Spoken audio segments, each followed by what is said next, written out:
ഇത് ഫേസ്ബുക്കിലുള്ള ഒരു സംവാദത്തിനാണ് ഞാൻ ക്ഷണിച്ചത്. ഫേസ്ബുക്കിലുള്ള സംവാദത്തിന് തയ്യാറല്ല എന്ന് അദ്ദേഹം പറഞ്ഞിട്ടില്ല എന്നാണ് തോന്നുന്നത്. ആ സംവാദം നടക്കട്ടെ. സംവാദത്തിനുള്ള സ്ഥലവും തീയതിയും തീരുമാനിച്ചിട്ടില്ലെന്ന പ്രതിപക്ഷ നേതാവിന്റെ ഓർമ്മപ്പെടുത്തലിന് പിന്നാലെയാണ് മുഖ്യമന്ത്രിയുടെ വിശദീകരണം വന്നത്. പക്ഷേ ആ വിശദീകരണം വി.ഡി. സതീശന് അത്ര തൃപ്തികരമായില്ല.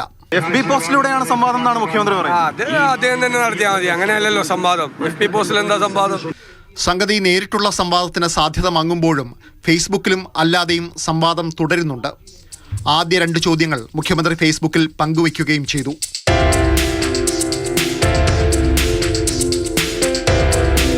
മുഖ്യമന്ത്രി മാതൃഭൂമിയുടെ കൗണ്ടർ പോയിന്റ് എന്ന് പറയുന്ന ആ ഒരു ലേഖനത്തിൽ പറയുന്നത്, വയനാട് മുണ്ടക്കൈ ചൂരൽമല ദുരിതബാധിതരുമായി ബന്ധപ്പെട്ട വിഷയത്തിൽ അവർക്കുള്ള വീടുകളുടെ കാര്യത്തിൽ അത് എത്ര രൂപ പിരിച്ചിട്ടുണ്ട്, അതോടൊപ്പം മരിച്ചവരുടെ പോക്കറ്റ് അടിക്കുന്ന നിലപാടാണ് പ്രതിപക്ഷം എടുത്തത് എന്ന ആരോപണവും കൂടി മുന്നോട്ട് വെച്ചു. പയ്യന്നൂരിലെ രക്തസാക്ഷിയുടെയും അഭിമന്യുവിന്റെയും വിഷ്ണുവിന്റെയും 3 രക്തസാക്ഷികളുടെ ഫണ്ട് അടിച്ചു മാറ്റിയ, മരിച്ചവരുടെ പൈസ അടിച്ചു മാറ്റിയ പാർട്ടി പിണറായി വിജയന്റെ പാർട്ടിയാണ് CPM.